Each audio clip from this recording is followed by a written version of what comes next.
Hello everyone.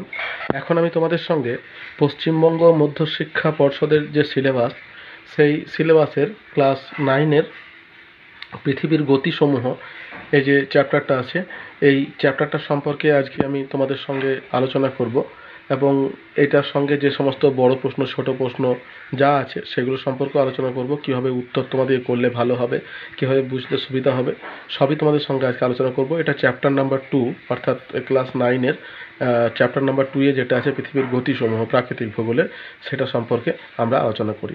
তো চলো বেশ শুরু করা যাক, কেমন?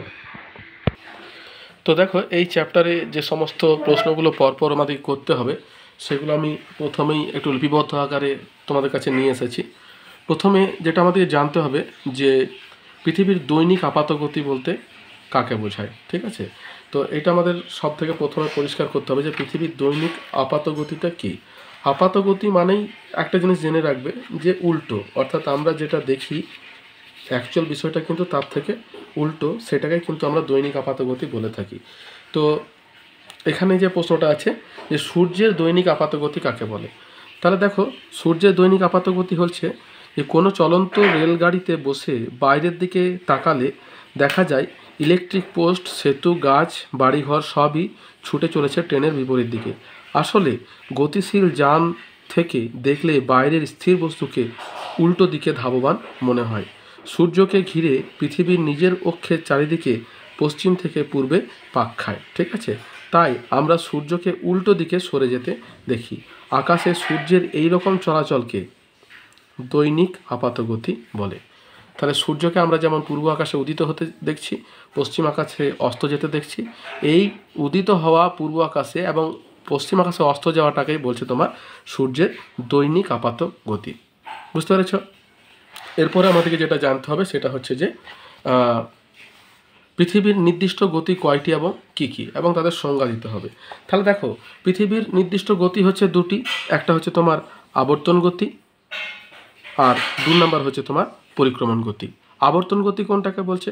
আবর্তন গতি হচ্ছে নিজের মেরুদণ্ডের বা অক্ষের চারিদিকে ঘোরার গতি বা আবর্তন গতি। অর্থাৎ এইটা ধরো পৃথিবী, এই যে আছে পৃথিবীর এই যে তোমার অক্ষ, এই যে এরকম পৃথিবী, এটা এই অক্ষ আর এই অক্ষ, এটা নিজের অক্ষের উপরে একবার যে আবর্তন বা একবার ঘোরা, সেটাকে বলছে আবর্তন গতি। আর পরিক্রমণ গতি কোনটাকে বলছে? পরিক্রমণ গতি হলো নিজেদের একটি নির্দিষ্ট কক্ষপথে সূর্যের চারিদিকে প্রদক্ষিণ করার গতি, যার নাম পরিক্রমণ গতি। অর্থাৎ নিজের যে একটা কক্ষপথ আছে, যেমন ধরো আমাদের সৌরজগতে টোটাল 8টি কুলীন গ্রহ এবং 5টি ভ্রমণ গ্রহ আছে, তারা কিন্তু প্রত্যেকে নিজের কক্ষপথে সূর্যকে পরিক্রমণ করছে। তাহলে ঠিক একই রকমভাবে সূর্যের চারিদিকে প্রদক্ষিণ করার গতিটার নাম হচ্ছে পরিক্রমণ গতি। এই পরিক্রমণ গতিতে কারো সময় লাগে 1 বছর, কারো সময় লাগে তার থেকে বেশি, কারো সময় লাগে তার থেকে কম। অর্থাৎ যে 8টি কুলীন এবং 5টি ভ্রমণ গ্রহ আছে, তাদের প্রত্যেকের পরিক্রমণের বেগ কিন্তু সমান নয়, বা তাদের পরিক্রমণ গতিও কিন্তু সমান নয়। দেখো এখানে যেমন দেওয়া আছে, দেখো বুধের পরিক্রমণ গতি কত দিন? বুধের পরিক্রমণ গতি হচ্ছে তোমার 88 দিন, অর্থাৎ 88 দিনে এ কিন্তু সূর্যকে পরিক্রমণ করছে। শুক্রের কত দিন? 225 দিন। পৃথিবীর কত দিন? 365 দিন 6 ঘন্টা, ঠিক আছে? তাহলে এইটা হচ্ছে তার পরিক্রমণ গতি, অর্থাৎ 88 দিন। এইটার পরিক্রমণ গতি 225 দিন, পৃথিবীর পরিক্রমণ গতি 365 দিন 6 ঘন্টা। পরিষ্কার হয়েছে? তাহলে এটা হচ্ছে আবর্তন গতি এবং পরিক্রমণ গতি। নেক্সট যে প্রশ্ন আছে, দেখো, প্রাচীনকাল থেকে বর্তমান সময় পর্যন্ত পৃথিবীর গতির পর্যবেক্ষণের ইতিহাস লেখো। দেখো, আমি যেমন আগের চ্যাপ্টারে আমরা যেমন জানতে পেরেছি যে পৃথিবীর আকৃতি কেমন, কেউ বলেছে চ্যাপ্টা সমতল, কেউ বলেছে অভিগত গোলক, কেউ বলেছে গোলক, কেউ বলেছে কমলা লেবুর মতো, কেউ বলছে নাশপাতির মতো, এবং সবশেষ ধারণা হচ্ছে জিওড। ঠিক একই রকম প্রাচীনকাল থেকে বর্তমান কাল পর্যন্ত পৃথিবীর গতির যে পর্যবেক্ষণ, অর্থাৎ কেউ বলেছে পৃথিবী স্থির আছে, সূর্য প্রদক্ষিণ করছে, কেউ বলেছে সূর্য স্থির আছে, পৃথিবী প্রদক্ষিণ করছে। তাহলে এই যে তোমার প্রাচীনকাল থেকে বর্তমান কাল পর্যন্ত এই যে ধারণা, এই ধারণাটাকেই বলছে তোমার পর্যবেক্ষণের ইতিহাস। অর্থাৎ এই ইতিহাসটা কীভাবে পরিবর্তিত হতে হতে বর্তমানে এসে পৌঁছালো, সেটা সম্পর্কে আমাদেরকে এখানে আলোচনা করতে হবে। তাহলে দেখো, আমরা যেমন এখন জানতে পেরেছি যে সূর্য স্থির, পৃথিবী প্রদক্ষিণ করছে, কিন্তু আগে এই ধারণাটা কিন্তু ঠিক উল্টোই ছিল। যেমন সবাই মনে করতো পৃথিবী সমতল। তাহলে দেখো, দেখা যাক কী বলছে। বহু প্রাচীনকাল থেকেই পৃথিবীর গতির প্রমাণ সম্পর্কে নানা ধরনের মতপার্থক্য ছিল। ঠিক আছে। প্রাচীনকালে বহু দার্শনিক, বিজ্ঞানী, ভৌগোলিক, গণিতজ্ঞ, জ্যোতির্বিজ্ঞানীরা নানা বিষয়ের উপর ভিত্তি করে পৃথিবীর গতি সম্পর্কে নানা ধারণার ব্যাখ্যা দিয়েছেন। এরূপ মতপার্থক্যের ফলশ্রুতি হিসাবে দুই ধরনের মতবাদ সৃষ্টি হয়। একটা মতবাদ কি, পৃথিবী কেন্দ্রিক, অর্থাৎ পৃথিবী মাঝে আছে, বাকি সব তোমার পরিক্রমণ করছে। আর 2 নম্বর যেটা হচ্ছে সেটা হচ্ছে সূর্য কেন্দ্রিক, অর্থাৎ যেখানে সূর্য মাঝে আছে, বাকি সব পরিক্রমণ করছে। তো এই সূর্য কেন্দ্রিক মতবাদটাই কিন্তু সঠিক মতবাদ, এবং এটাই হচ্ছে আধুনিক মতবাদ বা সর্বাধুনিক মতবাদ যাই বলবে। এবার তো পৃথিবী কেন্দ্রিক মতবাদটাকে কি বলছে? পৃথিবী কেন্দ্রিক মতবাদ হচ্ছে যে প্রাচীনকালে জ্যোতির্বিজ্ঞানীরা পৃথিবী কেন্দ্রিক মহাবিশ্বের ধারণা পোষণ করতেন। তারা মনে করতেন যে পৃথিবীকে কেন্দ্র করে বৃত্তাকার পথে সূর্য, চাঁদ এবং অন্যান্য গ্রহরা ঘুরছে। এদের মধ্যে অ্যারিস্টটল, ঠিক আছে, উনি কিন্তু 384 থেকে 322 খ্রিস্টপূর্বাব্দ পর্যন্ত। তারপর আছে কি হেরাক্লিড 330 খ্রিস্টপূর্বাব্দ।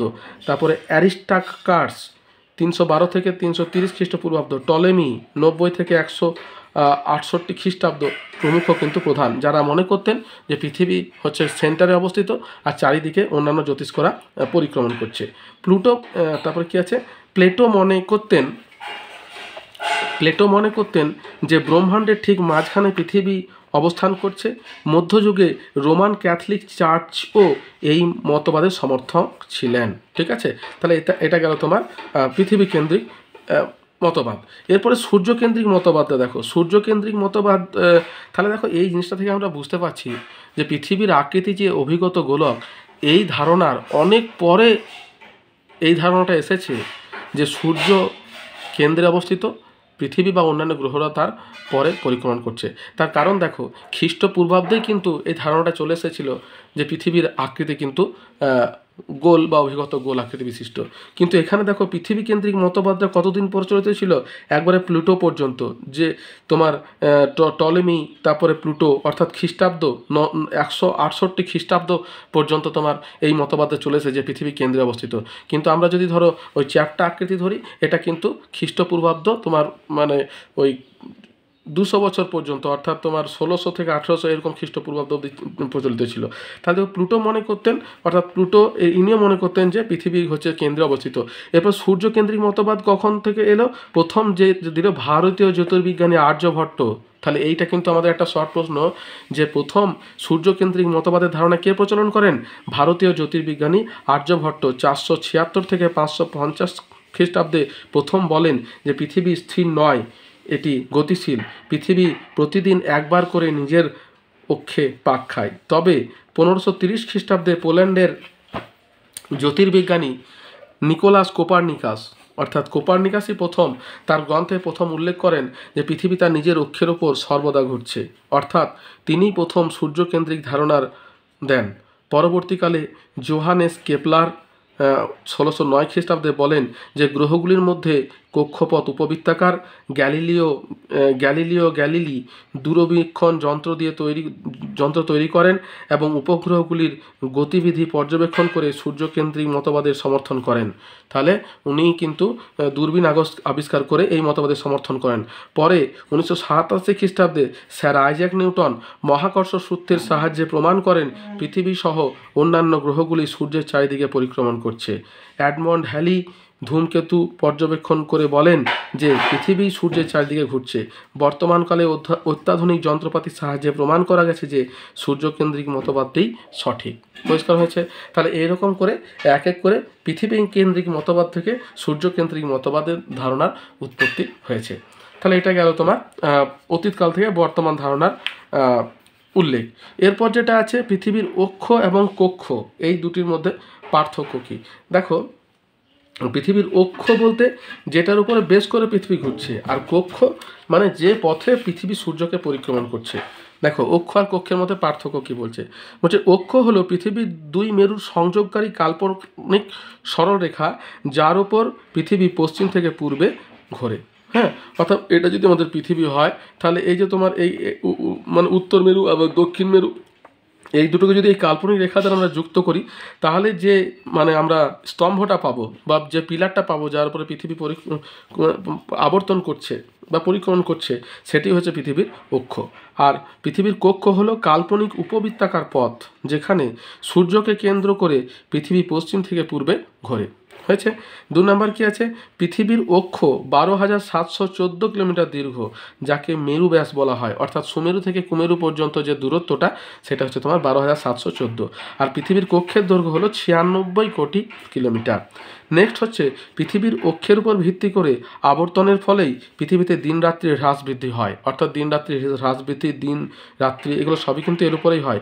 আর কক্ষ কোনটা, কক্ষপথ ধরে পৃথিবী সূর্যকে প্রদক্ষিণ করছে বলে পৃথিবীতে ঋতু পরিবর্তন হয় এবং বছরের পূর্তি ঘটে। তাহলে এগুলো হচ্ছে তোমার পৃথিবীর অক্ষ এবং কক্ষের মধ্যে পার্থক্য। নেক্সট আমাদের কি জানতে হবে, এবার দেখো আমরা আবর্তন গতিতে ঢুকে যাচ্ছি। তাহলে পৃথিবীর দুটো গতি, আবর্তন গতি এবং পরিক্রমণ গতি। এবার আবর্তন গতি কি সেটা এবারে আমাদেরকে পরিষ্কার করে বুঝতে হবে যে আবর্তন গতির পক্ষে প্রমাণ কি আছে কি নেই, এগুলো সবই। দেখো প্রথম যে প্রশ্নটা আছে সেটা হচ্ছে পৃথিবীর আবর্তন গতি আমরা বুঝতে পারি না কেন।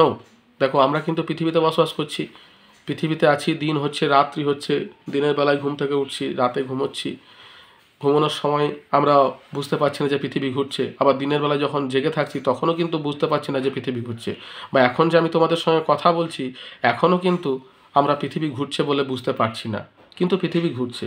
তাহলে কেন আমরা বুঝতে পারছি না, এটাই হচ্ছে প্রশ্ন, যে আমরা কেন বুঝতে পারছি না যে পৃথিবী তোমার ঘুরছে।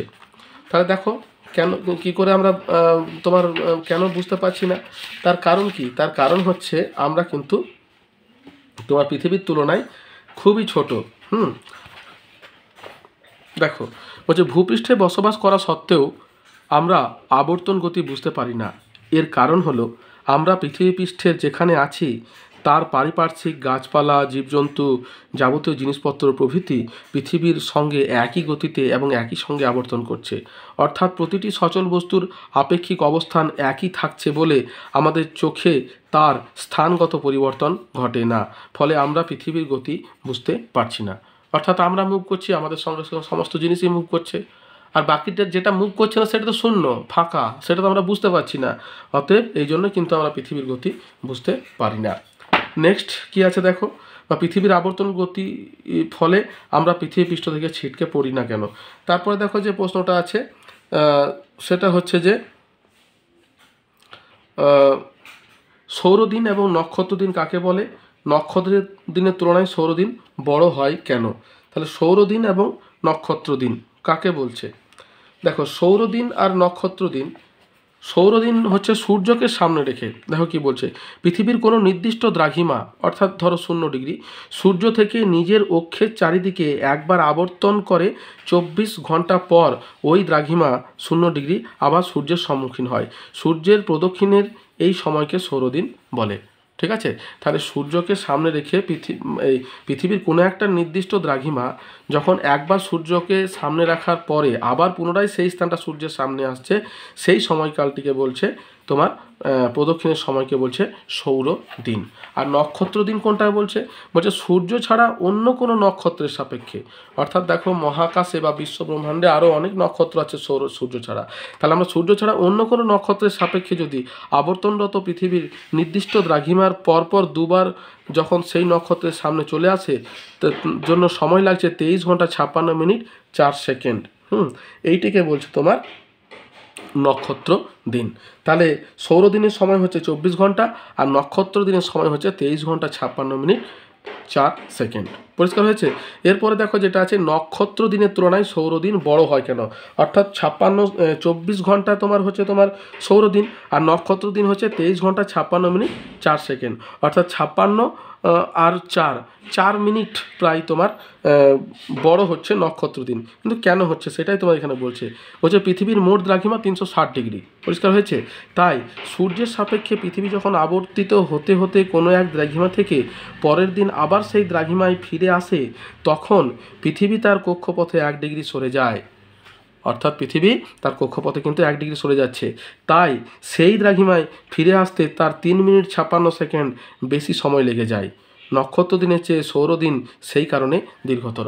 অর্থাৎ নক্ষত্র বলতে আমরা কোনো নির্দিষ্ট একটা নক্ষত্র সূর্যকে আমরা করছি, কিন্তু যখনই সেটা অন্য কোনো নক্ষত্রের সাপেক্ষে করছি তখন কিন্তু এই 1 ডিগ্রি যে পার্থক্যের ব্যাপারটা, অর্থাৎ নিজের কক্ষে যে 1 ডিগ্রি এগিয়ে যাচ্ছে, সেই 1 ডিগ্রি পার্থক্যটা কিন্তু ধরা পড়ছে না, যার জন্য কিন্তু তোমার কি হচ্ছে, নক্ষত্র দিনটা হচ্ছে তোমার ছোট, সৌর দিনটা হচ্ছে তোমার বড়। তারপরে দেখো কি আছে, বলছে নক্ষত্র বড় হয় কেন, এটা হয়ে গেল। তারপর 7 নম্বরে বলছে পৃথিবী সহ সৌরজগতের অন্যান্য গ্রহগুলির আবর্তনের দিক সম্পর্কে ধারণা দাও। দেখো এই প্রশ্নটা কিন্তু তোমাদের পরীক্ষাতে কিন্তু খুব একটা আসবে না, ঠিক আছে, কিন্তু এটা কিন্তু তোমাদেরকে জেনে রাখতে হবে। যার জন্য কিন্তু এই প্রশ্নটা এখানে লেখা হয়েছে। এখানে প্রশ্নটা কি বলছে দেখো, পৃথিবী সহ সৌরজগতের অন্যান্য গ্রহগুলির আবর্তনের দিক। হ্যাঁ, আমাদের পৃথিবী কোন দিকে আবর্তন করে? আমাদের পৃথিবী পশ্চিম থেকে পূর্বে আবর্তন করে, কিন্তু সৌরজগতের যে অন্যান্য গ্রহগুলো আছে সেগুলো কিন্তু সব পশ্চিম থেকে পূর্বে আবর্তন করে না, কিছু কিছু আছে যারা উত্তর থেকে দক্ষিণেও আবর্তন করে। তো সেগুলোই কিন্তু তোমাকে এখানে পরিষ্কার করে দিতে হবে। দেখো কি বলছে, দেখো এখানে বলছে পৃথিবী এবং মঙ্গল গ্রহের আবর্তনের সময় প্রায় এক, অর্থাৎ 24 ঘন্টা, ঠিক আছে। 2 নম্বর বলছে শুক্র ও ইউরেনাস বাদে, শুক্র মানে বুধের পরে আসছে শুক্র, আর ইউরেনাস হচ্ছে একেবারে শেষে যে ইউরেনাস এবং নেপচুন আছে, তাহলে নেপচুনের আগে হচ্ছে তোমার ইউরেনাস, অর্থাৎ পৃথিবীর সামনের দিক থেকে একটা গ্রহ পরে আর শেষের দিক থেকে একটা গ্রহ আগে, হ্যাঁ, বাদে সকল গ্রহের আবর্তনের দিক পশ্চিম থেকে পূর্বে। পরিষ্কার হয়েছে? তাহলে প্রত্যেকটা গ্রহই কিন্তু পশ্চিম থেকে পূর্বে আবর্তন করছে, শুধুমাত্র দুটো বাদ, একটা হচ্ছে শুক্র, একটা হচ্ছে ইউরেনাস। বুঝতে পেরেছ? তাহলে আমাদের সৌরজগতের যে 8টি গ্রহ আছে, বুধ, শুক্র, পৃথিবী, মঙ্গল, বৃহস্পতি, শনি, ইউরেনাস এবং নেপচুন, এই যে 8টি কুলীন গ্রহ আছে, এই 8টি কুলীন গ্রহের মধ্যে মাত্র দুটো গ্রহ, কি শুক্র এবং ইউরেনাস বাদে বাকি সকল গ্রহ কিন্তু পশ্চিম থেকে পূর্বে আবর্তন করছে। তাহলে বাকি যে দুটো গ্রহ আছে তারা কোন দিক থেকে কোন দিকে আবর্তন করছে? দেখো বলছে শুক্র গ্রহ আবর্তন পূর্ব থেকে পশ্চিমে, শুক্র গ্রহ অর্থাৎ বুধের পরে যেটা আছে সেটা আবর্তন করছে তোমার পূর্ব থেকে পশ্চিমে, আর ইউরেনাস আবর্তন করছে উত্তর থেকে দক্ষিণে। পরিষ্কার হয়েছে? তাহলে শুধুমাত্র দুটো গ্রহের আবর্তন আলাদা, একটা হচ্ছে শুক্র যেটা পশ্চিম থেকে পূর্বে না হয়ে পূর্ব থেকে পশ্চিমে আবর্তন করছে, আর যেটা ইউরেনাস আছে সেটা কোন দিকে আবর্তন করছে? উত্তর থেকে দক্ষিণে। ব্যাস, এইটুকুই কিন্তু তোমাদেরকে মনে রাখতে হবে। তাহলে এটা হয়ে গেল অন্যান্য গ্রহ আবর্তন সম্পর্কে ধারণা। এরপরে নেক্সট প্রশ্ন কি আছে, পৃথিবীর আবর্তন গতিকে আহ্নিক গতি বলে কেন? আচ্ছা, পৃথিবীর আবর্তন গতিকে অনহ কথাটির অর্থ কি? অনহ কথাটির অর্থ হচ্ছে দিন, ঠিক আছে, যার জন্য একে আহ্নিক গতি, যেহেতু একদিন সময় লাগে। দেখো অনহ কথাটি থেকে আহ্নিক শব্দটির উৎপত্তি হয়েছে। অনহ শব্দটির অর্থ দিন। নিজের মেরুরেখার চারিদিকে একবার সম্পূর্ণ ঘুরতে বা আবর্তন করতে পৃথিবীর সময় লাগে 23 ঘন্টা 56 মিনিট, মোটামুটিভাবে এক দিন। পৃথিবীর একবার আবর্তনের সময়কে এক দিন বা এক অহ্ন ধরা হয়, তাই আবর্তন গতিকে আহ্নিক গতিও বলা হয়। অর্থাৎ পৃথিবীর আহ্নিক গতির ফলে দিন রাত্রি হয় বলে আবর্তন গতিকে আহ্নিক গতি বলে। পরিষ্কার হয়েছে? নেক্সট কি আছে, পৃথিবীর আবর্তন গতির ফলাফল আলোচনা করো। তাহলে পৃথিবীর আবর্তন গতির ফলাফল, অর্থাৎ আমাদের যে পৃথিবীতে আবর্তন গতি হচ্ছে, যা পৃথিবী যে নিজের অক্ষের উপরে ঘুরছে, তার ফলে কি হয় সেটাই কিন্তু এখানে তোমাকে ব্যাখ্যা করতে হবে। প্রথম যেটা সেটা কি আছে, প্রথম হচ্ছে তোমার সূর্যোদয় এবং সূর্যাস্ত, অর্থাৎ আমরা যে প্রতিদিন সকালবেলায় সূর্যকে পূর্ব আকাশে উদিত হতে দেখছি এবং পশ্চিম আকাশে অস্ত যেতে দেখছি, এটা কিন্তু হয়ে থাকে পৃথিবীর আবর্তন গতির জন্যই। পৃথিবী যদি আবর্তন না করতো তাহলে একদিকে পৃথিবীর সবসময় দিন থাকতো এবং তাপমাত্রা অত্যধিক বেশি হতো, এবং অন্যদিকে রাত থাকতো সবসময়, এবং তাপমাত্রা কিন্তু এত বেশি হতো যে মানুষ বা জীব বসবাস করতে পারতো না। তাহলে সূর্যোদয় এবং সূর্যাস্ত হচ্ছে প্রথম একটা ফলাফল। নেক্সট কি আছে, দিন এবং রাত্রি সংগঠন। দেখো পৃথিবী একটা গোলাকার বা অভিগত গোলাকার বা জিওড, এবং সেই জিওডের ধরো সাপোজ আমি একটা ছবি এঁকে তোমাদের বোঝাই, যে ধরো এই যে জিওড আছে, এই যে তোমার পৃথিবীর আকৃতি এরকম অভিগত গোল আকৃতি বিশিষ্ট, এই গোল আকৃতি বিশিষ্ট পৃথিবীর কি হচ্ছে, তোমার এই সামনের দিকে এরকম আছে সূর্য, এটা ধরো সাপোজ সূর্য। তো এখানে কি হচ্ছে, যে অংশটা পৃথিবীর সামনে আসছে যে অংশটা সামনে আসছে সেই অংশে হচ্ছে তোমার দিন, আর তার অপর দিকে কি হচ্ছে, তার অপর দিকে হচ্ছে তোমার রাত্রি। আর এই মাঝখানে যে তোমার ডিভাইডার যে রেখাটা, যে বৃত্তটা, তাকে তোমার কি বলছে, তাকে বলছে তোমার ছায়াবৃত্ত। পরিষ্কার হয়েছে? তাহলে এখানে কি বলছে, বলছে দিন রাত্রি সংগঠন। তাহলে দেখো পৃথিবীর আবর্তন গতি আছে বলে কিন্তু দিন এবং রাত্রি হচ্ছে। যেটা সূর্যের সামনে আসছে সেটা হচ্ছে তোমার দিন, আর তার অপোজিট অংশ হচ্ছে রাত্রি। যদি পৃথিবী আবর্তন গতি না থাকতো তাহলে কি হতো, যেদিকে দিন সবসময় দিনই থাকতো, যেদিকে রাত সেদিকে সবসময় রাতই থাকতো। হয়েছে? দেখো এই পৃথিবীতে আলো এবং অন্ধকারের যে পূর্ণবৃত্ত সীমারেখা তৈরি হয় তা ছায়াবৃত্ত নামে পরিচিত। তারপরে 3 নাম্বার কি আছে, কোরিওলিস বলের প্রভাব। দেখো কোরিওলিস বল জিনিসটা আমি তোমাদের বলে দিই। ধরো সাপোজ একটা ফুটবলকে যদি আমরা জলে ডুবিয়ে দিই, জলে ডোবানোর পরে যদি ফুটবলটাকে ঘুরিয়ে আঙ্গুলে করে যদি আমরা সেটাকে মুভ করাই, তাহলে সেক্ষেত্রে কী হবে বলো তো? সেক্ষেত্রে ওই যে ফুটবলের গায়ে যে জলটা লেগে আছে ডোবানোর ফলে, সেই জলটা কিন্তু ছিটকে পড়বে, তাই তো? ঠিক তেমনি কোরিওলিস বলটার প্রভাবেও কিন্তু পৃথিবীর গায়ে যে বায়ু এবং সমুদ্র স্রোত বা জলরাশি আসে, সেই জলরাশিগুলো কিন্তু ছিটকে যাচ্ছে। বুঝতে পেরেছো? এইটি কিন্তু দিক বিক্ষেপ। এই দিক বিক্ষেপটা কীভাবে হয়ে থাকে? উত্তর গোলার্ধের ডান দিকে, দক্ষিণ গোলার্ধে বাম দিকে, ফেরেলের সূত্র অনুসারে। পরিষ্কার হয়েছে? তাহলে ফেরেলের সূত্র অনুসারে উত্তর গোলার্ধের ডান দিকে, দক্ষিণ গোলার্ধের বাম দিকে ভেঙে যাচ্ছে।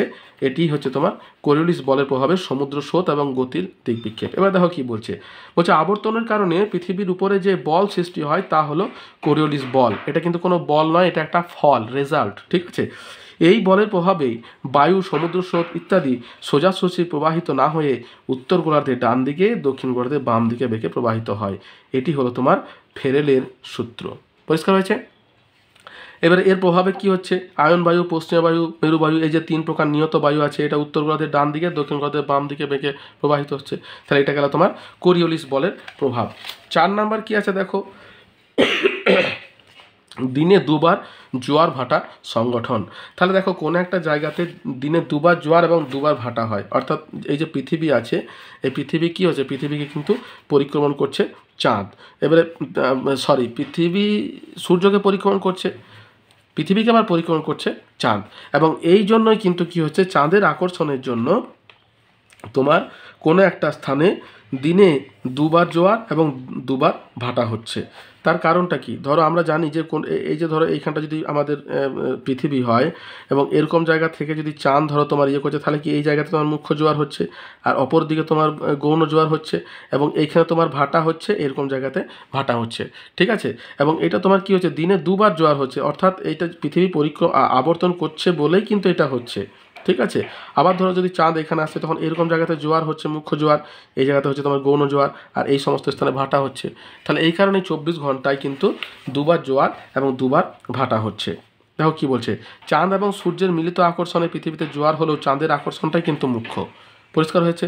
পৃথিবীর আবর্তন না থাকলে 27.5 দিন অন্তর কোনো স্থানে জোয়ার হতো, কিন্তু পৃথিবী আবর্তন করছে বলেই কোনো স্থানে পৃথিবীতে দুবার জোয়ার, একবার মুখ্য একবার গৌণ হয়। এরপর আছে পৃথিবীর আকৃতি। দেখো পৃথিবীর আকৃতি সৃষ্টির পর থেকে পৃথিবীর মেরু ব্যাস অপেক্ষা নিরক্ষীয় ব্যাস 43 কিলোমিটার বেশি হয়েছে। তাহলে এরকম কেন হয়েছে? পৃথিবীর আবর্তন আছে বলেই। তার কারণ আমরা ধরো যদি কোনো কুমোরের বাড়িতে যাই এবং যদি আমরা হাঁড়ি তৈরি করা দেখি, তাহলে তারা কী করে, একটা চাকার ওপরে মাটিটাকে দিয়ে চাকাটাকে ঘুরিয়ে দেয়, এবং যে আকৃতি বা শেপটা দেয় সেটা দেখবে সবসময় নিচের অংশটা হবে চাপা, উপরের অংশটা অর্থাৎ নিরক্ষীয় অঞ্চলটা বা তোমার যে মাটির পাত্রটা তৈরি করছে তার পেটটা হবে মোটা। বুঝতে পেরেছো? ঠিক যেমন আমাদের নিরক্ষীয় অঞ্চল বা মহাবৃত্তের জায়গাটা সব থেকে মোটা। তাহলে পৃথিবী আবর্তন করছে সব সময়, তাই কিন্তু এই রকম তার আকার প্রাপ্ত হয়েছে, অভিগত গোল। তার মেরু প্রদেশটা কিছুটা চাপা, নিরক্ষীয় অঞ্চলটা কিছুটা স্ফীত। এরপর দেখো 1 ডিগ্রিতে 4 ডিগ্রি সময় নির্ধারণ, অর্থাৎ 1 ডিগ্রি দ্রাঘিমার পার্থক্যে 4 ডিগ্রি সময়ের পার্থক্য। যেটা বলছে পৃথিবী একবার ঘুরতে সময় নেয় 24 ঘন্টা বলে পৃথিবীতে 1 ডিগ্রিতে 4 মিনিট সময় তফাৎ নির্ণয় করা গেছে। পৃথিবীর এই 24 ঘন্টাকে 24টি ভাগে ভাগ করে একটি ভাগকে 1 ঘন্টা ধরা হয়েছে। পৃথিবীর পশ্চিম থেকে পূর্বে ঘুরছে বলেই পূর্ব দিকে সময় বাড়ে এবং পশ্চিম দিকে সময় কমে। নেক্সট হচ্ছে উদ্ভিদ এবং প্রাণী জগতের সৃষ্টি। দেখো আবর্তনের জন্যই পর্যায়ক্রমে দিন রাত্রির কারণে পৃথিবীতে উদ্ভিদ এবং প্রাণীর সৃষ্টি হয়েছে, উপযুক্ত পরিবেশ সৃষ্টি হয়েছে। আমি তোমাদের কিছুক্ষণ আগেই বললাম যে যদি ধরো পৃথিবী সমতল প্রকৃতির হতো তাহলে কি হতো, তাহলে পৃথিবীর যেদিকে তোমার সূর্যালোক সেখানে সবসময় সূর্যালোকই থাকতো, তাহলে কী হতো, সেখানে এত বেশি তাপমাত্রা হতো যে সেটা কিন্তু পুড়ে ছাই হয়ে যেত। আবার যে দিকটা রাত্রি থাকতো সেই দিকটাতে কী হতো, এত কম তাপমাত্রা থাকতো, সেখানে কিন্তু সবসময় বরফ থাকতো, কোনো রকম জীব কিন্তু সেখানে বসবাস করতে পারতো না। তাহলে উদ্ভিদ এবং প্রাণী জগৎ বা প্রাণীর যে সৃষ্টি হয়েছে এটা কিন্তু পৃথিবীর আবর্তন গতির জন্যই হয়েছে। তাহলে এটা গেল তোমার পৃথিবীর আবর্তন গতির ফলাফল। আমরা এতদূর পর্যন্ত আবর্তন গতির ফলাফল পর্যন্ত আলোচনা করলাম। নেক্সট কি আছে, সংজ্ঞা লেখো। দেখো ছায়াবৃত্ত। ছায়াবৃত্ত আমি তোমাদের সংজ্ঞাটা তো বলেই দিলাম। ছায়াবৃত্তের সংজ্ঞা আমি তোমাদের বললাম যে আলোকিত অর্ধাংশ এবং অর্ধকারাচ্ছন্ন অর্ধাংশটা যে বৃত্তাকার কাল্পনিক বৃত্তাকার রেখা বরাবর মিলিত হয় তাকে ছায়াবৃত্ত বলছে। দেখো কি বলছে, অন্ধকার ঘরে গ্লোবের গায়ে টর্চ বা আলো ফেলে আস্তে আস্তে গ্লোবটাকে ঘোরালে আলো এবং অন্ধকারের মাঝে স্পষ্ট সীমারেখা দেখা যাবে। আলো এবং অন্ধকারের ওই সীমানা বরাবর যে পূর্ণবৃত্ত সীমারেখা তৈরি হয় তাকে বলছে ছায়াবৃত্ত। ছায়াবৃত্ত হলো পৃথিবীর আলো এবং অন্ধকারের মধ্যবর্তী সীমারেখা। এটাই হবে তোমার অ্যান্সার। পৃথিবীর আলো এবং অন্ধকারের মধ্যবর্তী সীমারেখা হচ্ছে ছায়াবৃত্ত। এই যে এখানে আমি তোমার ছবিটা এঁকেছিলাম, এই যে সূর্য, এখানে দিন এবং রাত্রি, আর এই মাঝখানে যে সীমারেখাটা থাকছে বৃত্তাকার সেটি হচ্ছে তোমার ছায়াবৃত্ত। নেক্সট কি প্রশ্ন আছে দেখো, ছায়াবৃত্তের পরে আছে উষা এবং গোধূলি কাকে বলে। তাহলে দেখো উষা এবং গোধূলি, উষা মানে কি, উষা মানে ভোর, হ্যাঁ আমরা যেটাকে ভোর বলি, আর গোধূলি মানে সন্ধ্যার আগে অবস্থা, অর্থাৎ সকালের আগের অবস্থা হচ্ছে তোমার উষা আর সন্ধ্যার আগের অবস্থা হচ্ছে গোধূলি। তাহলে উষা কোনটাকে বলছে, বলছে সূর্য ওঠার আগে বায়ুমণ্ডলের ধূলিকণায় সূর্যের আলো প্রতিফলিত হয়ে পূব আকাশে যে ক্ষীণ আলো দেখা যায় তাকে বলা হয় উষা। আর গোধূলি কি, সূর্যাস্তের পর বায়ুমণ্ডলের ধূলিকণায় সূর্যের আলো প্রতিফলিত হয়ে পশ্চিম আকাশে যে ম্লান আলো দেখা যায় তাকে গোধূলি বলে। সূর্যাস্তের সময় গ্রামে গরুর পাল যখন ঘরে ফেরানো হয় তখন তাদের চলার বেগে ধুলো উঠতে থাকে বলে এই সময়কে গোধূলি বলে। পরিষ্কার হয়েছে। এছাড়া এই জিনিসগুলো তোমাদেরকে জানতে হবে, প্রভাত মানে সকাল, সন্ধ্যা মানে সন্ধ্যা, মধ্যাহ্ন মানে দুপুর, অর্থাৎ দুপুর 12টার সময় মাথার উপরে যখন সূর্য থাকে তখন সেটাকে দুপুর বলছে। হ্যাঁ, এই জিনিসগুলো কিন্তু তোমাদেরকে ছোটো ছোটো জিনিস এগুলো জানতে হবে। নেক্সট কি আছে দেখো, কোরিওলিস বল। ঠিক আছে, কোরিওলিস বল কোন জিনিসটাকে বলছে। কোরিওলিস বল আমি কিছুক্ষণ আগেই বললাম যে কোরিওলিস বল পৃথিবীর আবর্তনজনিত যে বলের প্রভাবে বায়ুপ্রবাহ, সমুদ্র স্রোত এবং পৃথিবী পৃষ্ঠে যে কোনো গতিশীল বস্তুর দিক বিক্ষেপ ঘটে সেটিকেই বলছে কোরিওলিস বল। আবিষ্কারক বিজ্ঞানী কোরিওলিস এর নাম অনুসারে এর নামকরণ হয়েছে কোরিওলিস বল। এর বৈশিষ্ট্য কি কি আছে, যে কোরিওলিস বলে গতিশীল বস্তুর দিক বিক্ষেপ ঘটে, বস্তুটির গতিবেগ যত বাড়ে কোরিওলিস বলের প্রভাবে দিক বিক্ষেপ ততই বাড়ে। কোরিওলিস বলের প্রভাবে গতিশীল বস্তুটির গতিবেগের তারতম্য হয় না। ঠিক আছে, গতিবেগ একই থাকে কিন্তু দিকটা চেঞ্জ হয়ে যায়। কোরিওলিস বলের প্রভাবে নিরক্ষরেখা না থাকে না বললেই চলে, প্রায় শূন্য, এবং 2 মেরুতে সবচেয়ে বেশি হয়। তাহলে নিরক্ষরেখাতে থাকে না এবং 2 মেরুতে কিন্তু শূন্য হয়। এটা হচ্ছে তোমার কোরিওলিস বল। এবার আছে তোমার ফেরেলের সূত্র। দেখো কোরিওলিস বলের যে ফল, অর্থাৎ উত্তর গোলার্ধের ডান দিকে এবং দক্ষিণ গোলার্ধে তোমার বাঁ দিকে বেঁকে যাচ্ছে, এই জিনিসটাকেই তোমার সূত্র আকারে যখন প্রকাশ করছে সেটিকেই বলছে তোমার ফেরেলের সূত্র। দেখো ফেরেলের সূত্র সম্পর্কে কি বলছে আমি তোমাদের দেখাই। দেখো ফেরেলের সূত্র, এই দেখো উইলিয়াম ফেরেল, মার্কিন বিজ্ঞানী উইলিয়াম ফেরেল 1855 সালে বলেন যে পৃথিবীর আবর্তন গতির ফলে সমুদ্র স্রোত এবং বায়ু প্রবাহ উত্তর গোলার্ধের ডান দিকে এবং দক্ষিণ গোলার্ধের বাম দিকে বেঁকে প্রবাহিত হয়। দিক বিক্ষেপ সংক্রান্ত এই সূত্রটি ফেরেলের সূত্র নামে পরিচিত। বুঝতে পেরেছ? নেক্সট কি আছে, যে পৃথিবীর আবর্তন না থাকলে কি হতো। আচ্ছা, পৃথিবীর আবর্তন না থাকলে কি হতো, কোনো প্রাণের সৃষ্টি হতো না। পৃথিবীর আবর্তন না থাকলে আমরা ধরো পৃথিবীতে জন্মাতামও না, এর কোনো প্রশ্নই ছিল না। যেখানে দিন সেখানে দিনই থাকতো এবং সেদিকটা পুড়ে যেত, আর যেদিকটা রাত সেখানে রাতই থাকতো এবং হিমে আবৃত থাকতো।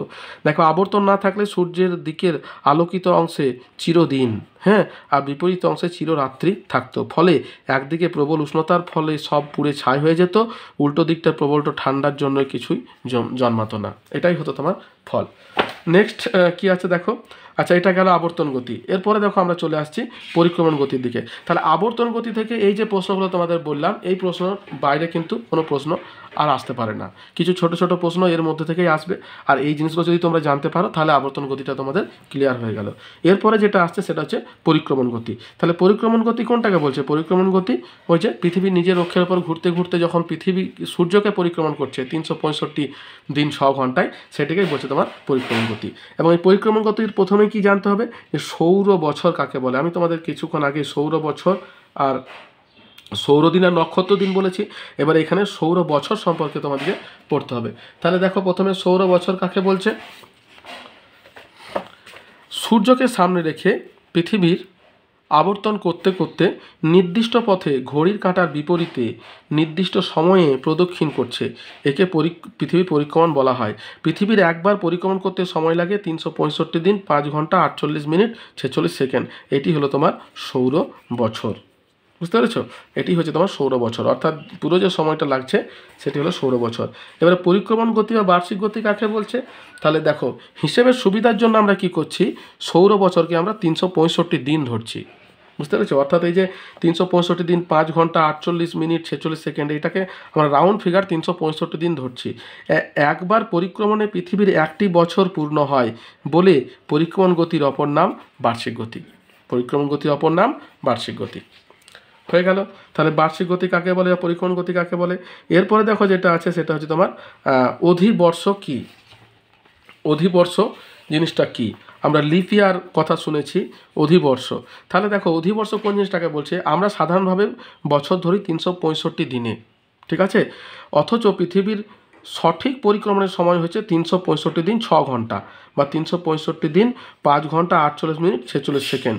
প্রতি বছর এই যে 5 ঘন্টা 48 মিনিট 46 সেকেন্ড বা 6 ঘন্টায় যে অতিরিক্ত থাকছে, এই অতিরিক্ত সময়কে পূর্ণ মানে 6 ঘন্টা ধরে 4 বছর অন্তর অন্তর একদিন বাড়াচ্ছে, অর্থাৎ 6 × 4 হ্যাঁ সমান 24 ঘন্টা বা একদিন বাড়িয়ে বছরটিকে 366 দিন ধরা হয়। এই অতিরিক্ত একদিন যোগ হয় কোন মাসে? ফেব্রুয়ারি মাসে। ফেব্রুয়ারি মাস দেখবে আমাদের 28 দিনে বেশি হয়। যে বছরে দেখবে যে 28 দিনের জায়গায় 29 দিন হয়ে গেছে, সেটা হচ্ছে লিপ ইয়ার, অর্থাৎ 4 বছর পর পর ওই একদিন করে বাড়িয়ে দেওয়া হয়েছে, ঠিক আছে। এটিকেই বলছে তোমার তাই ফেব্রুয়ারি মাসে 4 মাস বছর 4 বছর অন্তর 29 দিনে ফেব্রুয়ারি মাসে 29 তারিখকে বলা হয় অধিদিন। তারপরে প্রশ্ন আছে অধিদিন, অর্থাৎ 29 ফেব্রুয়ারিটা হচ্ছে অধিদিন, মানে অধিক দিন হয়েছে। এবং যে বছর ফেব্রুয়ারি মাসে একদিন বাড়িয়ে বছর হয় 366 দিন, সেই বছরটিকে আমরা বলছি অধিবর্ষ। অধিদিন হচ্ছে তোমার 29 ফেব্রুয়ারি, অধিবর্ষ হচ্ছে তোমার 366 দিন। এই কারণেই 4 বছর অন্তর ক্যালেন্ডারে আমরা একদিন অতিরিক্ত দেখতে পাই। পরিষ্কার হয়েছে? তাহলে দেখো অধিবর্ষ অধিদিন পরিষ্কার হলো। এরপর দেখো পৃথিবীর অপসূর এবং অনুসূর অবস্থা বলতে কি বোঝো?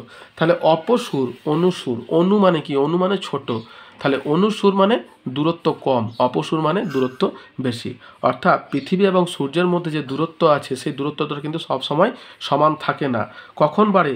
সব থেকে বেশি বাড়ে তোমার 4 জুলাই এবং সব থেকে কম হয় 3 জানুয়ারি। এই যে সব থেকে কম যেটা হয় সেটিকে বলছে অনুসূর, আর সব থেকে বেশি যেটা হয় সেটা হচ্ছে অপসূর। এই দেখো এখানে ছবিটা দেওয়া আছে, 3 জানুয়ারি অনুসূর মানে ছোট, আর 4 জুলাই অপসূর মানে বড়। দূরত্ব হয় 15 কোটি 20 কোটি কিলোমিটার, 15 কোটি 20 লক্ষ কিলোমিটার, আর অনুসূরে অবস্থায় হচ্ছে তোমার 14 কোটি 70 লক্ষ কিলোমিটার। 4 জুলাই 3 জানুয়ারি। এবং এই তোমার ছবিটা এখানে আঁকতে হবে অভিজ্ঞতাগুলো, এবং দেখাতে হবে যে পৃথিবীর মধ্যে সূর্যের দূরত্ব 3 জানুয়ারি সব থেকে কম আর 4 জুলাই সব থেকে বেশি। কমটাকে বলছে অনুসূর আর বেশিটাকে বলছে অপসূর। অপসূর এবং অনুসূর অবস্থা। এবং দেখো এর ফলাফল কি? এর ফলাফল কিন্তু যখন অনুসূর হয় তখন কিন্তু পৃথিবীর গতিবেগ বাড়ে, আর যখন অপসূর হয় তখন পৃথিবীর গতিবেগ কিন্তু কমে। যদি প্রশ্ন আসে যে অপসূর এবং অনুসূর অবস্থার ফল কি, ফল এটাই হবে পৃথিবীর গতিবেগ। অর্থাৎ 3 জানুয়ারি যখন কম হচ্ছে তখন গতিবেগ বাড়ছে, আর 4 জুলাই তোমার কমছে। নেক্সট কি আছে অনুসূর অবস্থা। এরপর দেখা বলছে সূর্যের আপাত বার্ষিক গতি কাকে বলে? তাহলে দেখো সূর্যের বার্ষিক আপাত গতি, ঠিক যেমন আমাদের সূর্যের আপাত দৈনিক গতি দেখলাম, এবার সূর্যের বার্ষিক আপাত গতি কোনটাকে বলছে সেটা আমাদেরকে জানতে হবে। সূর্যের বার্ষিক আপাত গতি বলছে সূর্য স্থির এবং পৃথিবী তার চারপাশে ঘুরে চলেছে। হেলানো অক্ষের জন্য পৃথিবী কক্ষপথে এমনভাবে কাত হয়ে ঘোরে যে আমাদের মনে হয় মাথার উপর মধ্যাহ্ন সূর্য সারা বছরে বিষুবরেখাকে মাঝখানে রেখে কর্কটক্রান্তি এবং মকরক্রান্তির মধ্যে ঘোরাফেরা করে চলেছে। এটি হলো সূর্যের আপাত বার্ষিক গতি। পরিষ্কার হয়েছে? তারপর কি আছে দেখো, রবি মার্গ। আপাত গতি পরে আছে রবি মার্গ। তাহলে রবি মানে সূর্য আর মার্গ মানে পথ, অর্থাৎ যে পথে আসা যাওয়া করছে সেটি হচ্ছে রবি মার্গ। তাহলে রবি সূর্য, মার্গ মানে পথ।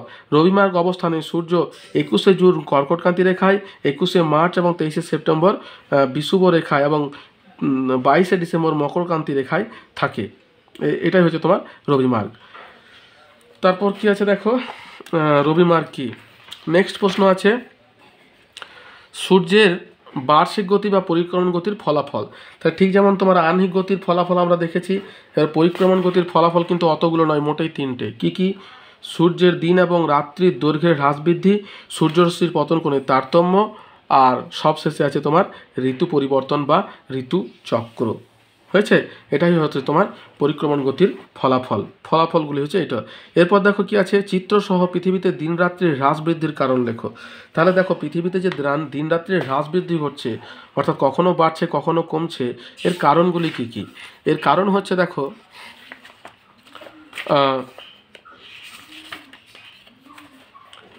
পৃথিবীর কক্ষতলের সাপেক্ষে 64.5 ডিগ্রি কোণে অবস্থান করছে বলে পরিক্রমণ সময়ে ছায়াবৃত্ত পৃথিবীর ওপর সর্বদা বক্র হবে 21শে মার্চ এবং 23শে সেপ্টেম্বর ছাড়া অবস্থান করে, এবং এই কারণে সারা পৃথিবী জুড়ে দিন রাত্রির দৈর্ঘ্যের হ্রাস বৃদ্ধি ঘটে। দিন রাত্রির দৈর্ঘ্যের হ্রাস বৃদ্ধিতে উপবৃত্তাকার কক্ষপথ এবং পৃথিবীর অভিগত গোলীয় আকৃতি কিছুটা প্রভাব ফেলে। ঠিক আছে? এবারে দেখো 1 নম্বর বলছে 21শে জুন কর্কট সংক্রান্তি। উত্তর গোলার্ধের দিন বড় এবং রাত ছোট, দক্ষিণ গোলার্ধের দিন ছোট রাত বড়, এবং এই ছবিটা কিন্তু তোমাদেরকে আঁকতে হবে। পরিষ্কার হয়েছে? কি বলছে দেখো, 21শে জুন তারিখে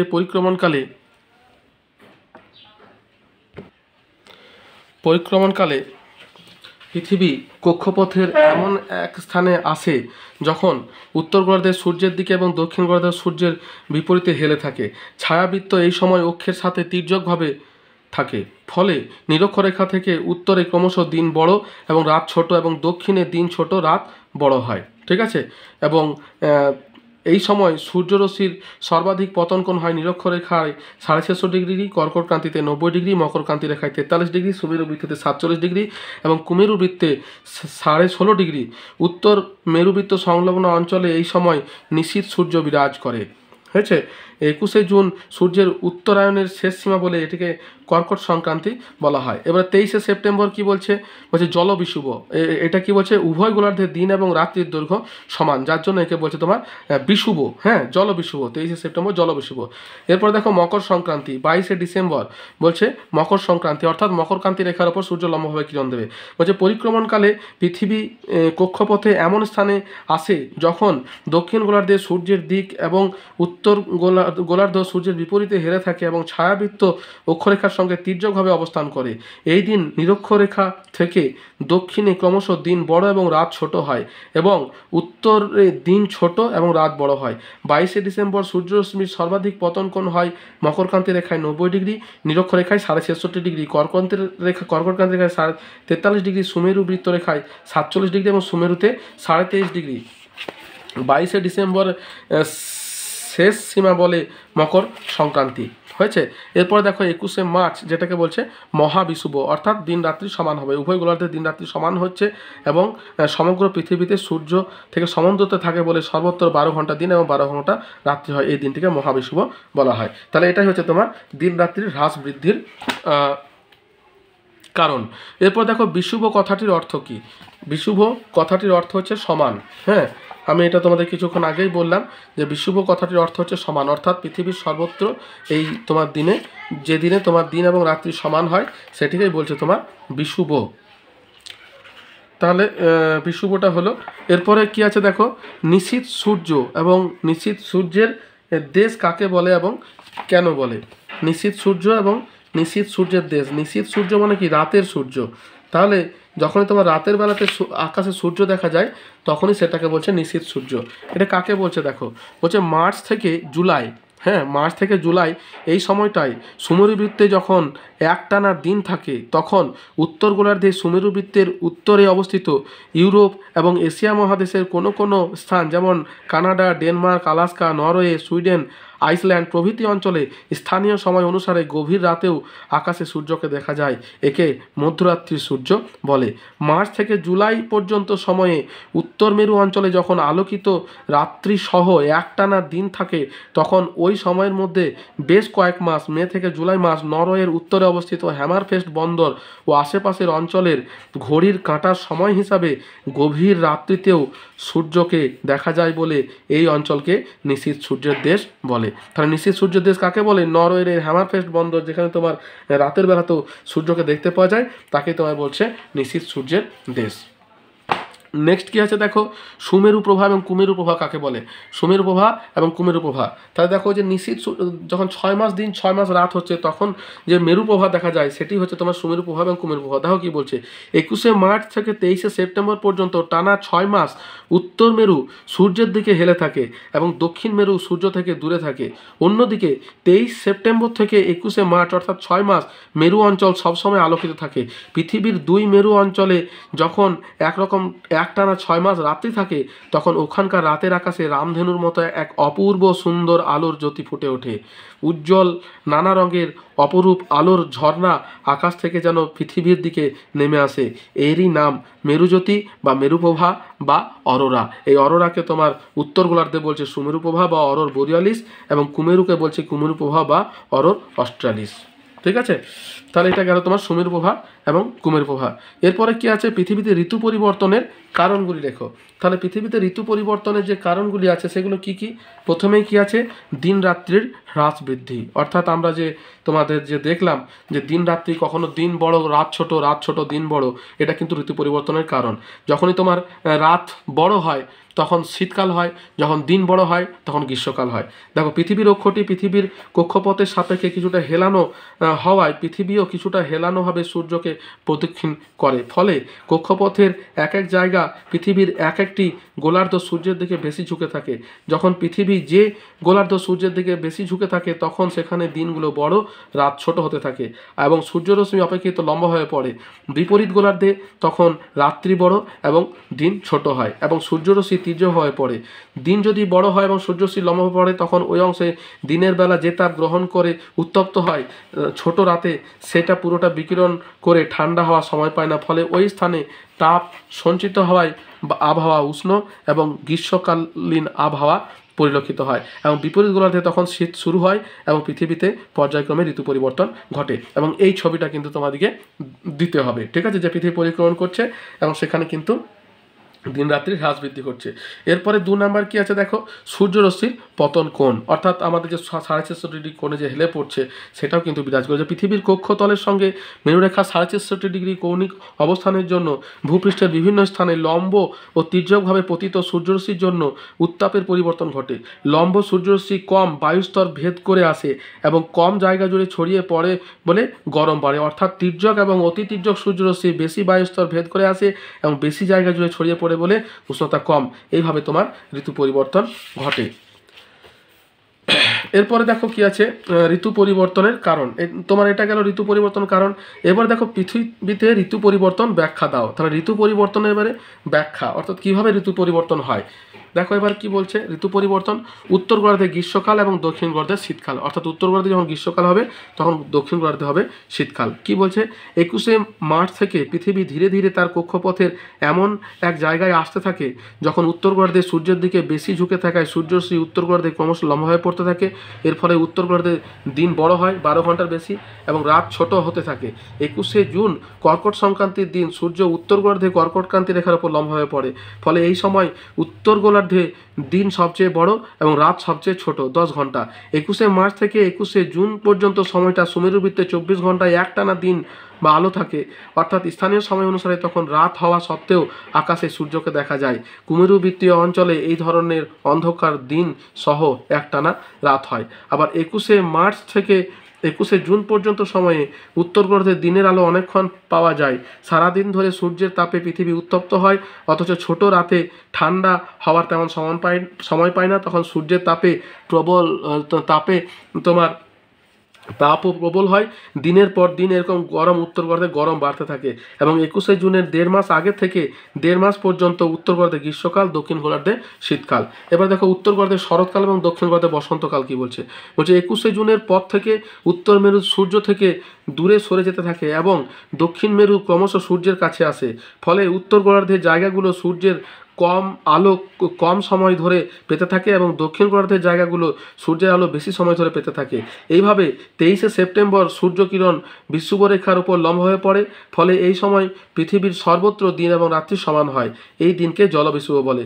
দিনের বেলায় লম্বভাবে পতিত সূর্যরশ্মির পৃথিবীর উপরিভাগ এবং আশেপাশের বায়ুস্তর উত্তপ্ত করে, কিন্তু ওই সঞ্চিত তাপ রাত্রিবেলায় পুরোপুরি বিকীর্ণ হওয়ার সুযোগ পায়।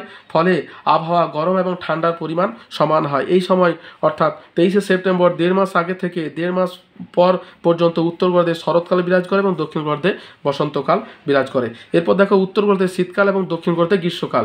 বলছে নিজের কক্ষতলের সঙ্গে 66 ডিগ্রিকে পৃথিবীর মেরুরেখা তার কক্ষপথ ধরে অবিরাম সূর্যকে প্রদক্ষিণ করে চলেছে। এইভাবে সূর্য প্রদক্ষিণের সময় 23শে সেপ্টেম্বরের পর থেকে পৃথিবীর দক্ষিণ মেরু এবং সূর্যের কাছে আসে এবং উত্তর মেরু ক্রমশ সূর্য থেকে দূরে সরে যায়। এইভাবে 22শে ডিসেম্বর পৃথিবীর দক্ষিণ গোলার্ধে সূর্যের দিকে সবচেয়ে ঝুঁকে থাকে এবং সূর্যকিরণ দক্ষিণ গোলার্ধে মকরক্রান্তি রেখার ওপর লম্ব হয়ে পড়ে।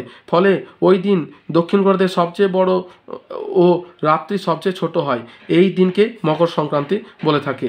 এই সময় নিরক্ষরেখার দক্ষিণের অংশে সূর্যের আলো বেশি অংশ লম্ব হয়ে পড়ে এবং উত্তর দিকে একটু তীর্য হয়ে পড়ে। ফলে দক্ষিণ গোলার্ধে দিন বড় এবং উত্তর গোলার্ধে দিন ছোট হয়। উত্তর গোলার্ধে দিন ছোট হওয়ায় পৃথিবী পৃষ্ঠে বায়ুস্তর অল্পই গরম হওয়ার সুযোগ পায়।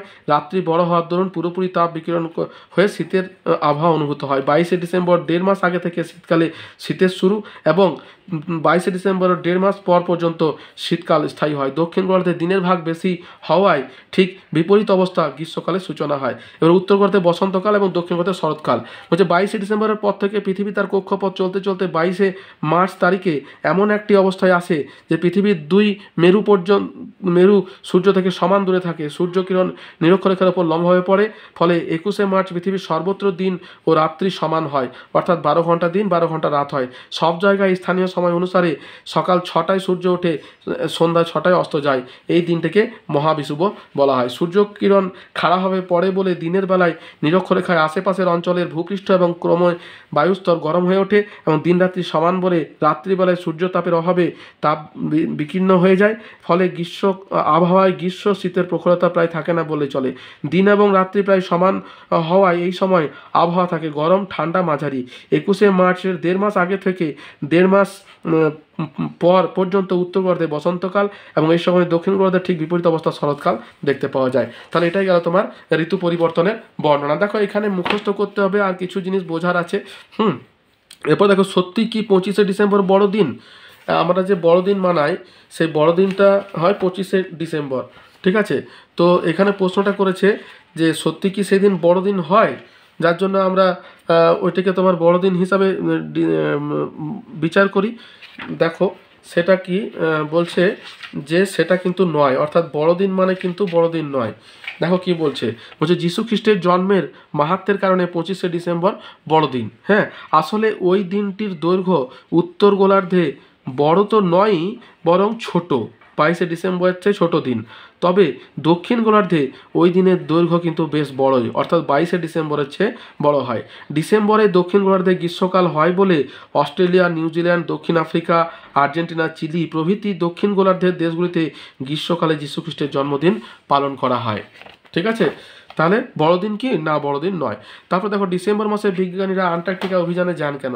তাহলে ডিসেম্বর মাসে কেন যায় বলো তো? কেন তাপমাত্রাটা তোমার বেশি থাকে। হ্যাঁ, এটা তো শীতলের দেশ, মহাদেশীয় হিমবাহের মধ্যে অবস্থান করছে। তা ডিসেম্বর মাসে কেন বলছে যে ডিসেম্বর মাসে যখন দক্ষিণ গোলার্ধে সূর্যের দিকে বেশি ঝুঁকে থাকে ওই গোলার্ধে তখন ক্রমশ দিন বড় এবং রাত্রি ছোট হতে থাকে, অর্থাৎ দিনের আলো বেশিক্ষণ পাওয়া যায়। সারাদিন ধরে সূর্যের তাপে দক্ষিণ গোলার্ধ উত্তপ্ত হয়, অথচ রাত ছোট হওয়ার জন্য ঠান্ডা হওয়ার তেমন সময় পায় না। দিনের পর দিন এই রকম হলে গরম বাড়তে থাকে। তাছাড়া এই সময় দক্ষিণ গোলার্ধে সূর্যরশ্মি অনেক লম্বাভাবে পড়ে, তাই সূর্যের উত্তাপ প্রখর হয়। তখন দক্ষিণ গোলার্ধে গ্রীষ্মকাল, উত্তর গোলার্ধে শীতকাল বিরাজ করে। তাই বৈজ্ঞানিক গবেষণা চালানোর জন্য বিজ্ঞানীরা আন্টার্কটিকার ভয়াবহ শীতকালের তুলনায় মন্দের ভালো গ্রীষ্মকালকেই বেছে নেয়। অর্থাৎ শীত সবসময় বিরাজ করছে, কিন্তু গ্রীষ্মকাল গেলে শীতটা একটু কম হয়। লাস্ট যে প্রশ্নটা সেটা হচ্ছে তোমার পৃথিবীর কোন কোন অঞ্চলে কোনো ঋতু পরিবর্তন হয় না। তাহলে দেখো পৃথিবীর কোন কোন অঞ্চলে কোনো ঋতু পরিবর্তন হয় না, নিরক্ষীয় অঞ্চল আর মেরু অঞ্চল, এটাই হবে উত্তর। দেখো নিরক্ষীয় অঞ্চল হচ্ছে ঋতু পরিবর্তনহীন, আর কি আছে 2 মেরু অঞ্চল হচ্ছে ঋতু পরিবর্তনহীন। নিরক্ষীয় অঞ্চল কেন ঋতু পরিবর্তন তার কারণ হয় না, তার কারণ হচ্ছে সেখানে কিন্তু সারা বছর সূর্য লম্বাভাবে কিরণ দেয়, 12 ঘন্টা দিন 12 ঘন্টা রাত্রি। আর মেরু অঞ্চলে কেন ঋতু পরিবর্তন হয় না, কেন ওখানে 6 মাস দিন 6 মাস রাত। পরিষ্কার হচ্ছে, 2 মেরু অঞ্চলে একটানা 6 মাস দিন এবং 6 মাস রাত থাকে, তখন 6 মাস রাত, তখন শীতকাল হবে, এটাই স্বাভাবিক। কিন্তু যখন 6 মাস দিন হয় তখন সূর্যরশ্মি এতটা তীব্রভাবে পড়ে যে আলো থাকলেও সেখানে ভূপৃষ্ঠ গরম হতে পারে না, তখন উষ্ণতা এতই কম হয় যে তখনও শীতকাল থাকে। তাই সারা বছরটাই এই অঞ্চলে বরফে ঢাকা বা শীতকাল। আর শেষ যেটা আবর্তন গতি এবং পরিক্রমণ গতির মধ্যে একটা পার্থক্য আমি তোমাদের বলে দিই, যদিও প্রশ্নটা নেই। সেটা হচ্ছে কি, আবর্তন গতি কোনটাকে বলছে, পৃথিবীর পশ্চিম থেকে পূর্বে যে ঘুরে চলেছে এটাকে বলছে আবর্তন গতি। আর পরিক্রমণ গতি, পৃথিবী যে তোমার নিজের অক্ষের ওপর সূর্যের চারিদিকে পরিক্রমণ করছে তাকে হচ্ছে পরিক্রমণ গতি। এটার সময় হচ্ছে 24 ঘন্টা, এটা সময় হচ্ছে 365 দিন 6 ঘন্টা। ঠিক আছে, এই পৃথিবীর আবর্তনের বেগ সব জায়গায় সমান নয়, কিন্তু অনুসুর অবস্থানে পৃথিবীর পরিক্রমণ বেগ বাড়ে এবং অপসুর অবস্থানে পরিক্রমণ বেগ কমে। অর্থাৎ আবর্তন গতি সমান, কিন্তু পরিক্রমণ গতি কিন্তু সবসময় সমান থাকে না। এরপরে দেখো কি আছে, আবর্তন গতির সময় ফলে দিন রাত্রি ঘটে, তাই আবর্তন গতির অপর নাম আহ্নিক গতি। আর এর ফলে কি হয়, 1 বছর পূর্ণ হয়, তাই এই গতির অপর নাম হচ্ছে বার্ষিক গতি। তাহলে দেখো এতটাই, এই প্রশ্নগুলো করলেই মোটামুটি তোমাদের পৃথিবীর গতি সম্পর্কে একটা ধারণা ক্লিয়ার হয়ে যাবে। তাহলে দেখো, যদি ভিডিওটা আমার ভালো লেগে থাকে তাহলে একটা লাইক দিও, আর বন্ধুদের সঙ্গে শেয়ার করো যাতে তারাও নিজেদেরকে সমৃদ্ধ হতে পারে। আর সাবস্ক্রাইব করে রাখো, তাতে কি হবে, যখনই আমি কোনো ভিডিও দেবো তখন নোটিফিকেশান তোমাদের কাছে পৌঁছে যাবে। আর যদি কোনো প্রশ্ন থাকে তাহলে আমাকে কমেন্ট বক্সে কমেন্ট করতে পারো, আমি সেই প্রশ্নের উত্তর তোমাদের যথাসাধ্য দেওয়ার চেষ্টা করব। তাহলে এতদূর পর্যন্তই, দেখা হচ্ছে পরের ভিডিওতে। ততক্ষণ পর্যন্ত ভালো থেকো, সুস্থ থেকো, ধন্যবাদ।